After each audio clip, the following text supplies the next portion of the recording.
Então, uma boa noite a todos. Vamos, como de hábito, fazer a nossa prece de abertura, procurando fixarmos-nos o que for dito aqui, prestando atenção no palestrante, deixando as nossas dificuldades lá fora para que possamos todos receber tudo aquilo que aqui nós viemos buscar.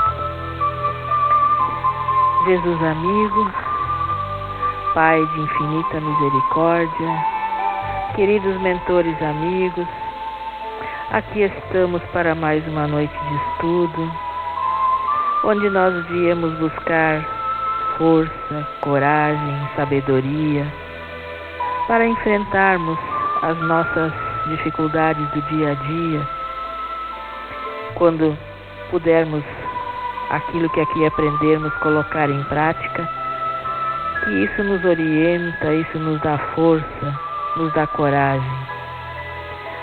Ajuda, Jesus, para que possamos nesses breves momentos aproveitar e absorver o máximo de conhecimento possível. Nós, encarnados, desencarnados que aqui estamos, também, Senhor, envolva o nosso amigo Júlio na sua explanação, enfim, que possamos todos sairmos melhores do que quando aqui chegamos, mais fortalecidos, mais harmonizados, enfim, muito melhores, certos de que já estamos sendo atendidos desde o momento em que aqui entramos, pedimos licença e abrimos o trabalho da noite de hoje. Que assim seja, Senhor.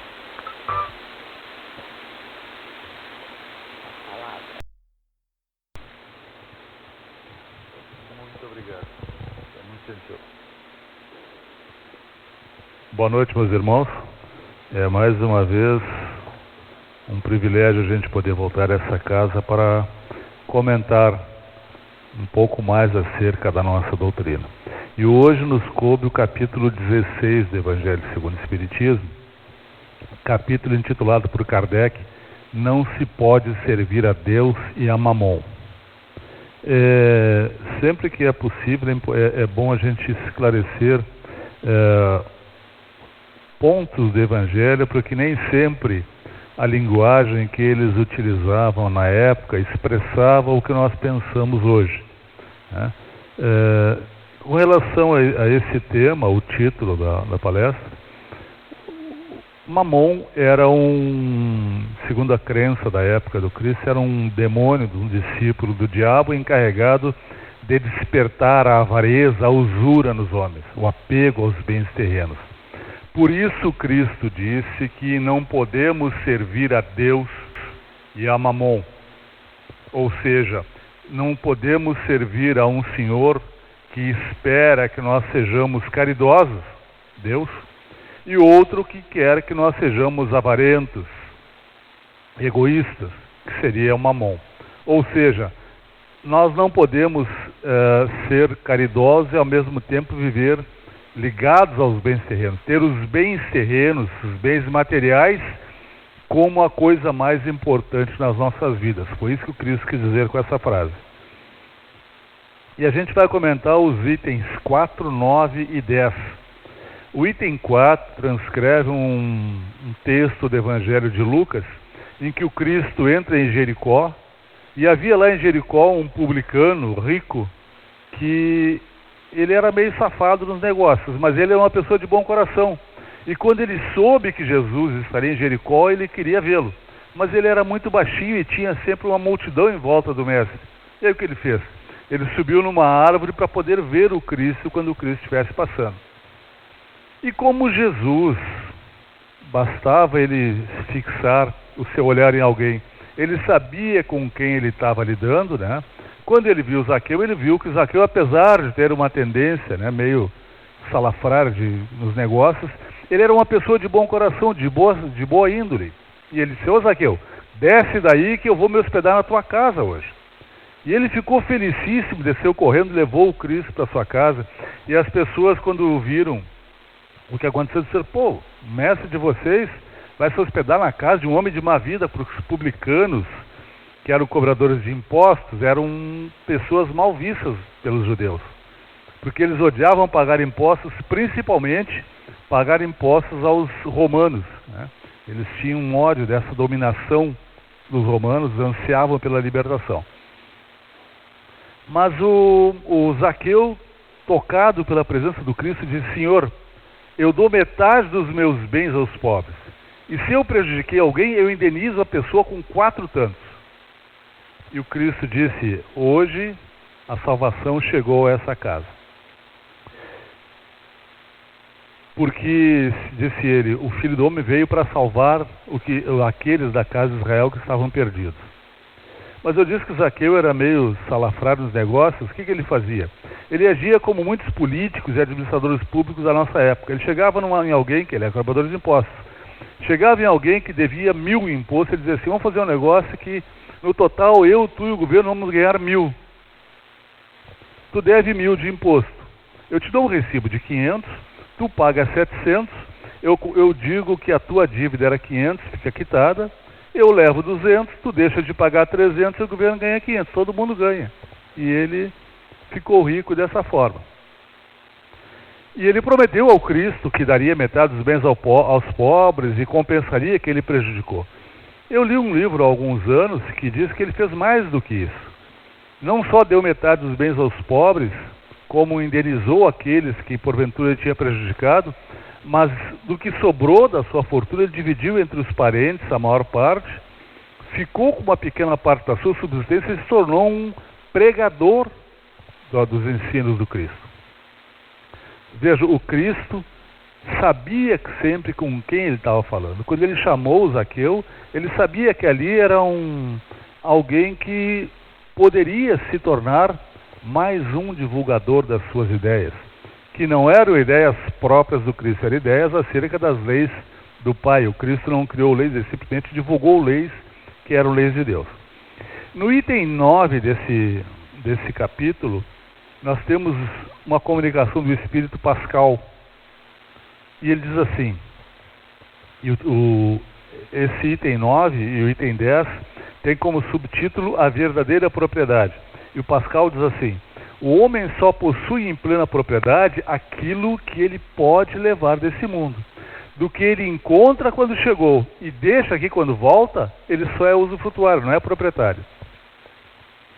O que ele possui então? Nada do que é uso do corpo. Tudo o que é de uso da alma. A inteligência, os conhecimentos, as qualidades morais. E vejam o que ele diz. Isso o que ele traz e leva consigo, o que ninguém pode lhe arrebatar, e vai ser para ele de muita utilidade do outro lado. Depende do homem ser mais rico ao partir do que ao chegar, visto que do que tiver adquirido em bem, ou seja, do que ele tiver feito de bem, do que ele tiver desenvolvido em qualidades morais e em qualidades intelectuais, vai resultar a sua posição futura. Quando alguém vai a um país distante, dizer, leva de bagagem aquilo que vai servir nesse país. Não vai levar alguma coisa que seja inútil. E aí ele diz assim: procedei do mesmo modo com relação à vida futura. Aprovisionai-vos daquilo que vai ser útil do lado de lá. Quando eu li essa comunicação, eu fiquei impressionado com a mudança na maneira do Pascal encarar a vida, encarar as leis de Deus. Quando ele estava encarnado, ele era um católico que seguia o jansenismo ou jansenismo. Era a doutrina de um bispo holandês chamado Cornélio Otto Jansen, ou Jansen, e que dizia que o homem era como se fosse o marisco entre o mar e o rochedo. Ele só podia seguir ou o pecado original ou a graça que recebesse de Deus. Ou seja, ele seria bom se recebesse a graça de Deus e seria sempre bom e só agiria com bondade, ou se não recebesse a graça de Deus, ele seguiria sempre a concupiscência.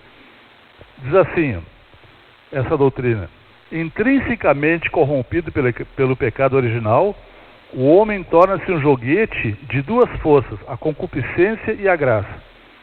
Cada uma delas exerce sobre o homem uma determinação interna à qual ele não pode resistir. Ou seja, quando o homem recebe a graça, ele age forçosamente segundo essa graça. Mas aquele que não recebeu age forçosamente, levado pela concupiscência. E diz mais: o pecado pessoal significa necessariamente que a pessoa não recebeu a graça de Deus. E o homem deixa de ter méritos pelos bens que ele pratica, porque ele só praticou o bem porque ele recebeu a graça de Deus. E aí nessa doutrina tem uma monstruosidade que diz assim: ora, tal graça não é sempre concedida, mas é Deus quem com absoluta liberdade determina quem concede. Logo é Deus quem determina quem são os que devem realizar boas obras e se salvarem, e Deus quem determina aqueles que se condenam. É impressionante notar como as pessoas às vezes aceitam algumas ideias que vão contra a mais limitada inteligência, né? E o Pascal não era um Júlio qualquer, ele era um cientista, era um teólogo, um inventor, um matemático, um físico, mas aceitou uma doutrina que ia contra o que o Cristo disse, porque essa doutrina faz de Deus o mais cruel e o mais injusto dos seres, contrário ao ensino do Cristo, que diz que Deus é justo e bom. Uma vez alguém disse para Jesus: bom mestre. Não, bom não, só Deus é bom. Imagine, Jesus não se considerava bom, imagine então a bondade de Deus, né? E essa doutrina ia contra as ideias do Cristo, e as pessoas aceitavam essa ideia. Por isso, eu frequentemente digo que a morte do corpo físico é absolutamente imprescindível para nós, para mudar ideias cristalizadas dentro de nós. Com a morte do corpo físico, a gente encontra a realidade da vida do lado de lá. E muitas vezes mudamos de ideia quando morre o corpo físico, quando voltamos ao mundo espiritual. Como aconteceu com André Luiz, como aconteceu com Pascal, como aconteceu com Santo Agostinho, né, que admitia o inferno, até dizia assim, ó: o inferno é tão quente que se alguém sair de lá e for para a boca de um vulcão ativo, vai se sentir refrigerado, né? É claro que depois da morte do corpo, ele começou a compreender a vida melhor e deixou essas ideias de lado. E vejam, eu estou falando de duas pessoas que não eram más pessoas, eram pessoas corretas aqui na Terra: Santo Agostinho e Pascal. A segunda comunicação que a gente tem aqui é de um espírito que assina M, Espírito Protetor. E ele diz assim: poderá o homem usar e abusar dos haveres terrestres sem prestar contas disso? Não. Permitindo que a adquirisse, é possível que Deus haja querido recompensar os seus esforços, a sua coragem, a sua perseverança.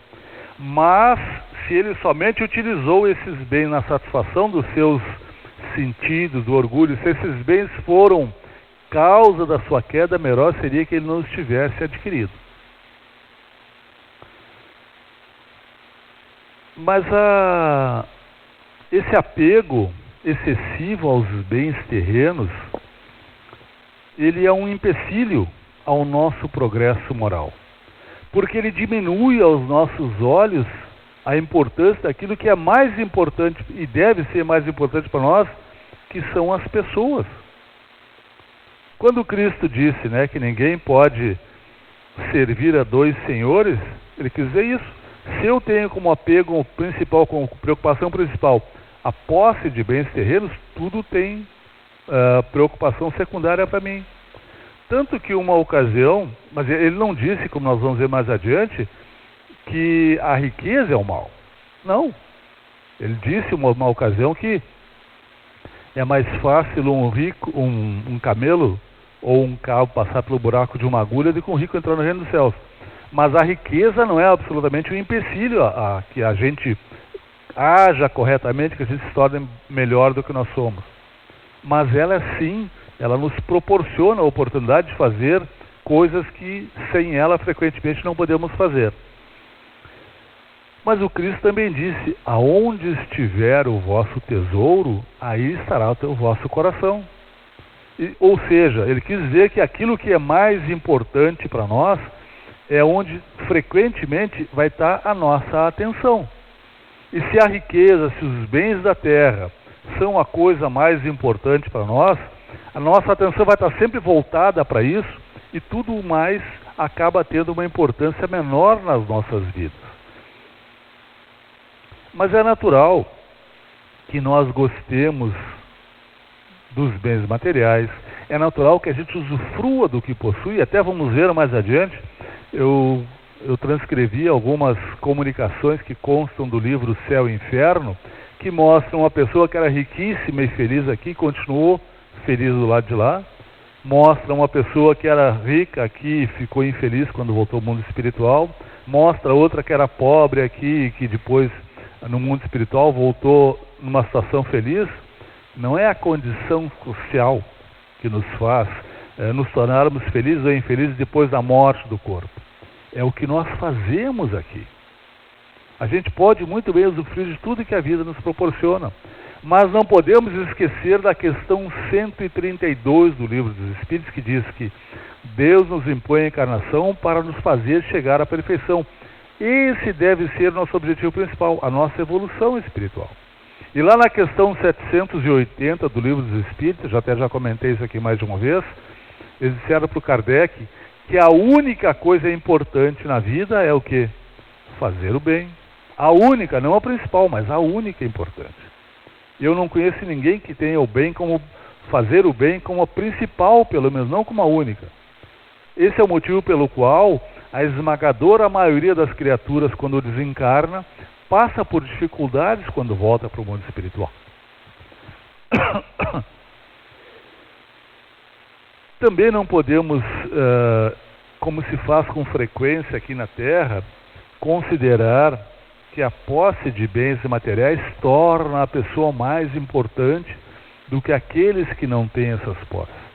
Infelizmente, até o Kardec coloca isso no livro do Kardec, nos Espíritos, coloca o Kardec no livro dos Espíritos, né, que se aparece alguém rico, de mau caráter, a gente reverencia, e se aparece um pobre de caráter, a gente deixa de lado.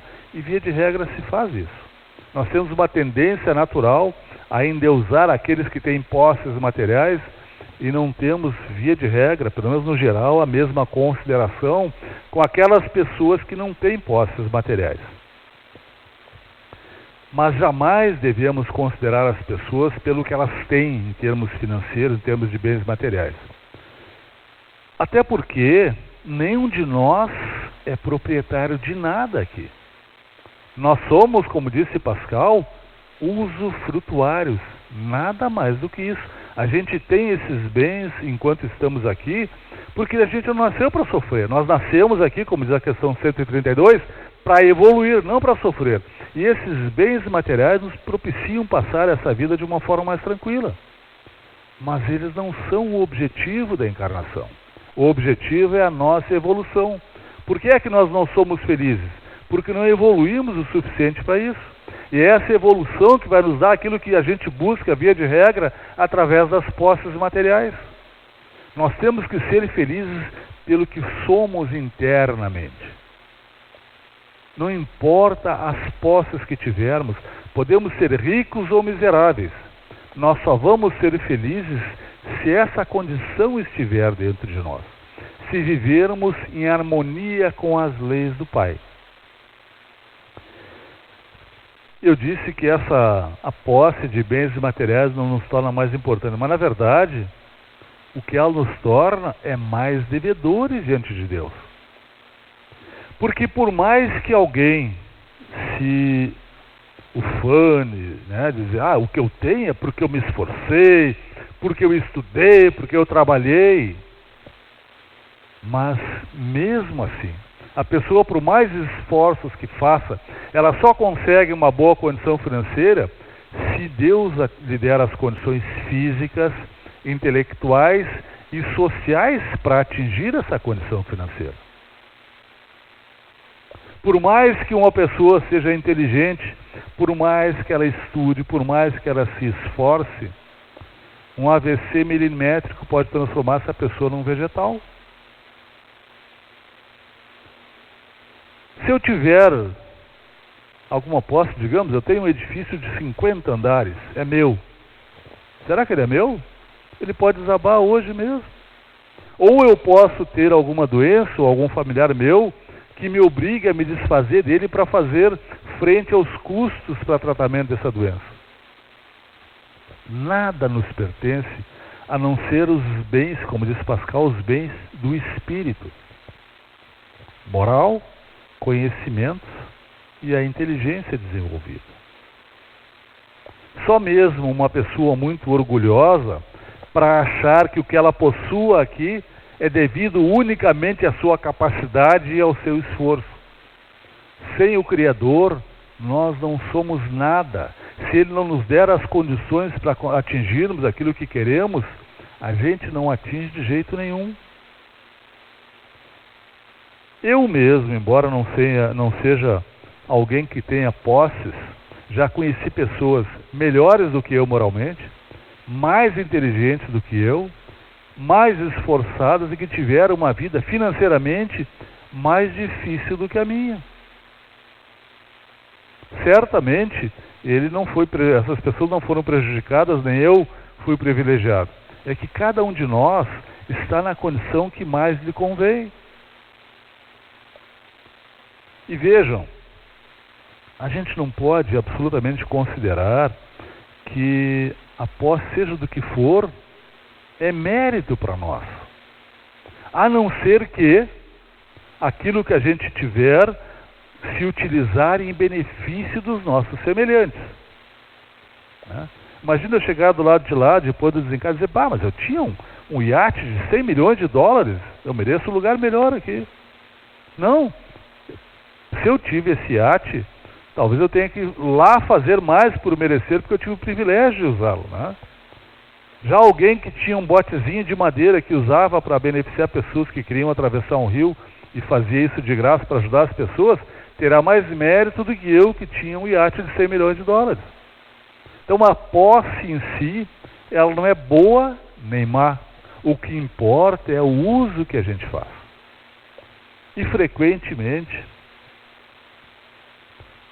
as pessoas, para atingir essas posses, acabam prejudicando os semelhantes.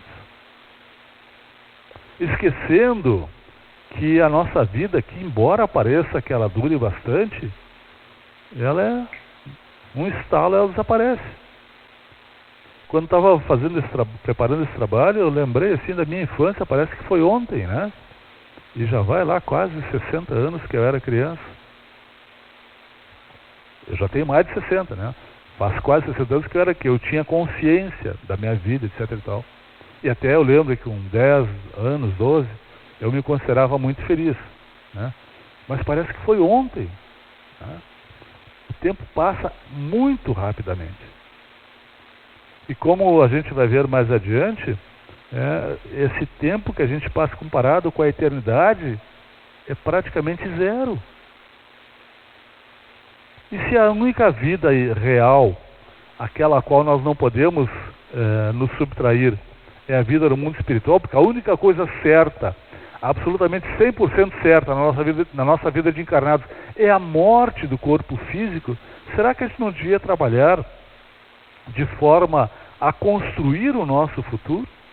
E para fazer isso, nós não precisamos abdicar das satisfações que o mundo material nos dá. A gente pode usufruir sim, mas isso é acessório. Isso é perfumaria. O importante nas nossas vidas de encarnados é trabalharmos pela nossa evolução espiritual, porque nós somos espíritos imortais. E esse corpo que a gente tem, ele é uma vestimenta que daqui a pouco acabou.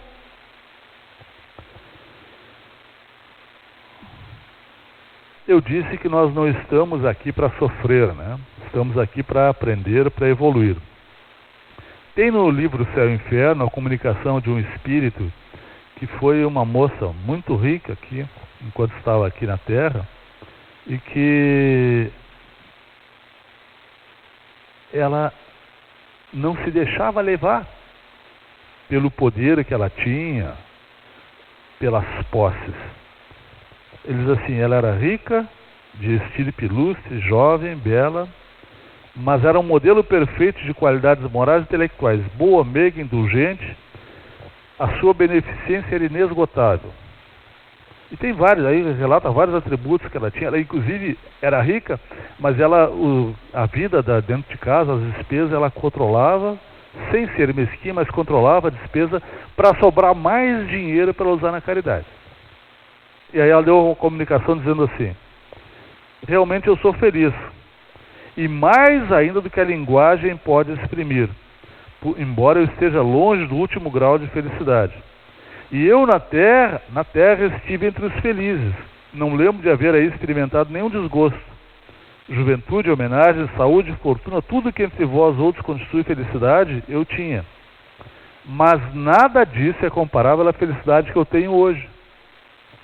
Todas as alegrias da terra são nada comparadas com a felicidade dos espíritos puros.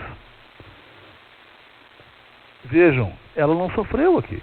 Nós não precisamos sofrer. Ela tinha tudo o que ela precisava, mas ela fez o que tinha que fazer aqui. Trabalhou em benefício do semelhante. Ela era boa, caridosa, indulgente, desculpava as pessoas, auxiliava quem precisava. Ele diz que só Deus sabe as lágrimas que ela enxugou, os desesperos que acalmou. Será que nós fazemos isso aqui?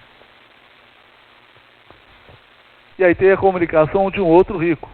Ele diz assim: era um velho celibatário, avarento, falecido em 1857. Aí ele deu a comunicação e a pessoa pergunta assim: o que tu pretende de mim? E ele diz assim: o dinheiro do qual se apossaram os miseráveis a fim de o repartirem, vender minhas fazendas, minhas casas, tudo para se locupletarem. Desbarataram meus bens como se não me pertencessem mais. Fazei com que me façam justiça, já que eles não me ouvem. Dizem que era usuário e pegaram o meu dinheiro. Por que não querem me restituir? Acham que foi mal ganho? E aí a senhora que estava conversando com ele, né, disse assim: mas o senhor está morto. Peça para Deus uma nova encarnação, onde o senhor seja pobre, para resgatar, para expiar a última. Ele disse assim: ó, não, eu não posso ser pobre. Eu preciso do meu dinheiro, sem ele eu não posso viver. E aí depois ele disse assim: mas eu também não preciso de outra existência. Eu estou vivo. Né? Veja, ele estava num processo de loucura que ele tinha ao mesmo tempo consciência e inconsciência do desencarne. Já tinha se passado 5 anos da morte do corpo. E ela pergunta para ele: sofres? Sim. Sofro piores torturas que as da mais cruel enfermidade.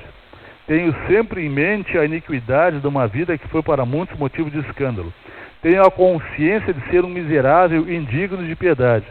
Mas o meu sofrimento é tão grande que é mistério que me auxilia a sair dessa situação deplorável. E ela disse assim: vamos orar por ti. Obrigado. E olha o que ele diz: orai para que eu esqueça os meus bens terrenos, sem o que não poderei me arrepender.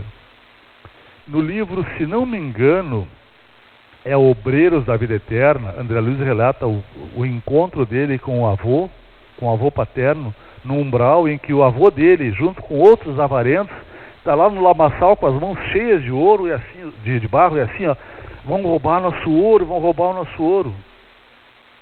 Né? No livro Instruções Psicofônicas, se não me falha a memória, do Chico Xavier, tem um outro avarento assim que quando desencarnou, ele estava com sede, chegou numa fonte da cidade, foi beber água, a água virou ouro líquido. Chegou, voltou para casa onde ele morava, foi na geladeira, pegou algumas coisas, né? E quando botava na boca, tudo virava ouro. Lembra que o Cristo disse? Onde estiver o vosso tesouro, aí estará o vosso coração. Mas ele disse outra frase também: aquele que comete pecado se torna servo do pecado. Isso não significa só que o mal que eu pratico desencadeia dentro da lei de Deus um mecanismo que vai me fazer encontrar as consequências do mal, mas também que esse mal, se eu repito, eu fico viciado nele e tenho dificuldade para deixar de praticar esse mal, e eu fico vinculado a esses males que eu pratico por muito tempo, mesmo quando eu me dou conta de que devo me libertar dele. Assim como ocorre com as pessoas que têm vícios físicos da bebida, cigarro, de drogas ilícitas, a pessoa percebe que faz mal, né? Quer se libertar, mas tem dificuldade, né? Ou aquele que gosta da boa comida, é viciado em comer, sabe que está fazendo mal, mas tem dificuldade de não comer. Por quê? Porque está viciado. Mas esses reflexos condicionados também ocorrem para o bem. Quando nós começamos a fazer o bem, começamos aos poucos a acostumar a fazer esse bem. E depois sentimos necessidade de praticar o bem. E aí ocorre uma coisa conosco. Quanto mais a gente pratica o bem, mais a gente encontra uma coisa que todo mundo procura, via de regra na posse dos bens terrenos ou na satisfação dos sentidos, que é a felicidade. A nossa felicidade consiste em buscar a felicidade do nosso irmão. Infelizmente, nós ainda somos espíritos muito imperfeitos. Ainda não conseguimos compreender isso. Mas o dia que isso estiver claro na nossa mente, estivermos conscientizados disso, nós vamos conseguir fazer e ser cada vez mais felizes. Eu já comentei aqui uma ocasião de uma outra pessoa que aqui na Terra era muito ligada aos seus bens e que depois do desencarne ele se comunicou na minha casa lá dizendo que sentia falta da esposa, dos filhos, do carro, da casa, das roupas, tudo doía nele a falta de tudo isso. Aí um dia alguém disse, mas por que você não se preocupa em auxiliar quem está por perto? Ah, mas eu sou um sofredor, eu tenho que ajudar. Mas vê se não tem alguém em pior situação que tu.